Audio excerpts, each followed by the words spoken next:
বেলাল রাদিয়াল্লাহু তাআলা আনহু আজান দিচ্ছেন, ওই বাচ্চাগুলো মুশরিক, তো ওরা আজানকে ব্যঙ্গ করতেছে, বিকৃতি করে ওরাও আজান দিচ্ছে। উদ্দেশ্য হচ্ছে আজানকে নিয়ে ঠাট্টা করা। উদ্দেশ্য কি?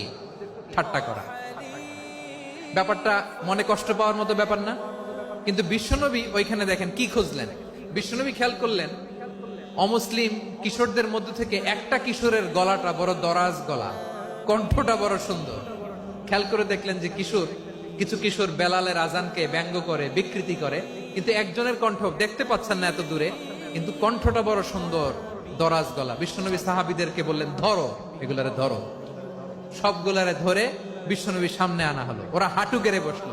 বিশ্বনবী বললেন, তোমাদের মধ্যে কে যেন ব্যঙ্গ করে আজান দিচ্ছিল, তার গলাটা বড় উঁচু, গলার বেসটা বড় মজবুত, মেলোডিয়াস, সুমধুর কণ্ঠ। কে? আবু মাহজুরা বলে, আমার বন্ধুরা সবাই আমার দিকে আঙ্গুল দেখায়, আমি পড়ে গেছি বিপদে। রাসূল সাল্লাল্লাহু আলাইহি ওয়াসাল্লাম বাকি অমুসলিম তরুণদেরকে ছেড়ে দিলেন, বললেন তোমরা যাও। এবার আবু মাহজুরারে পাইছে। আবু মাহজুরার চুলের মধ্যে হাত দিলেন বিশ্বনবী, মাথায় হাত দিয়ে বললেন, এবার আজান দাও দেখি। আবু মাহজুরা বলে, আমি তো আজান দিতে জানি না, কারণ আমি তো বেলালেরটা শুইনা দিছি, আমার তো মুখস্থ নাই, আমি তো আজান দিতে জানি না। বিশ্বনবী বললেন, জানো না? তাহলে আসো, আমি তোমারে শিখাই দেই। সুবহানাল্লাহ পড়েন। আবু মাহজুরা হাঁটু গেড়ে বসে, বিশ্বনবীর মোবারক হাত আবু মাহজুরার চুলের মধ্যে। বিশ্বনবী আজানের মুআল্লিম আবু মাহজুরাকে বলতেছে, ঠিক আছে তোমারে শিখাই দিচ্ছি, আমি যা যা বলবো আমার সাথে সাথে বলো, পারবা? আবু মাহজুরা বলে, পারবো। বিশ্বনবী আজান দিচ্ছেন, মাথায় হাত দিয়ে, আল্লাহু আকবার, আল্লাহু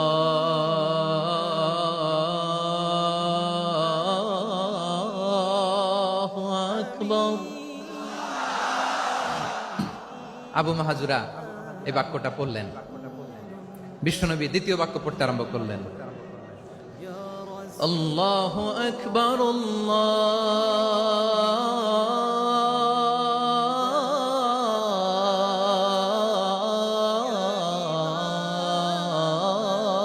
আল্লাহু আকবার।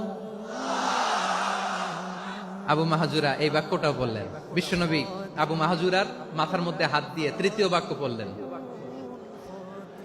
আশহাদু আল্লা ইলাহা ইল্লাল্লাহ।